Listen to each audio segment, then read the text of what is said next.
প্রথম টেস্টে লজ্জাজনক হারের পর দ্বিতীয় টেস্টের শেষ ইনিংসে তাইজুলের অসাধারণ বোলিংয়ে ওয়েস্ট ইন্ডিজকে হারিয়ে দিল টাইগাররা।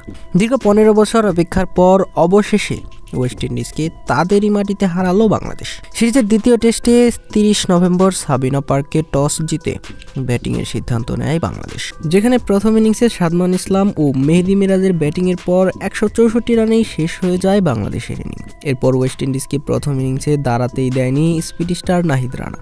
একাই 5 উইকেট নিয়ে ক্যারিবিয়ানদের শেষ করে দেন নাহিদ রানা। প্রথম ইনিংসে ক্যারিবিয়ানদের সংগ্রহ দাঁড়ায় 146 রান, ফলে 18 রানের লিড নিয়ে দ্বিতীয় ইনিংসে ব্যাটিংয়ে নামে বাংলাদেশ, যেখানে সাদমান ইসলাম, মেহেদী হাসান মিরাজ ও জাকির আলীর অসাধারণ ইনিংসের পর 268 রানে থামে বাংলাদেশ।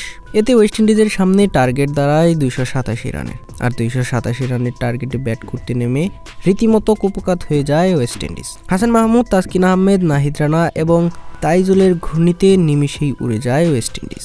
দুর্দান্ত বোলিং করেছেন তাইজুল। দ্বিতীয় ইনিংসে 17 ওভার বল করে 50 রান খরচ করে তুলে নিয়েছেন 5টি গুরুত্বপূর্ণ উইকেট। ব্যাটিংয়েও তাইজুল ছিলেন অনন্য। 2 ইনিংসে যথাক্রমে 16 এবং 14 রান করেন তাইজুল ইসলাম।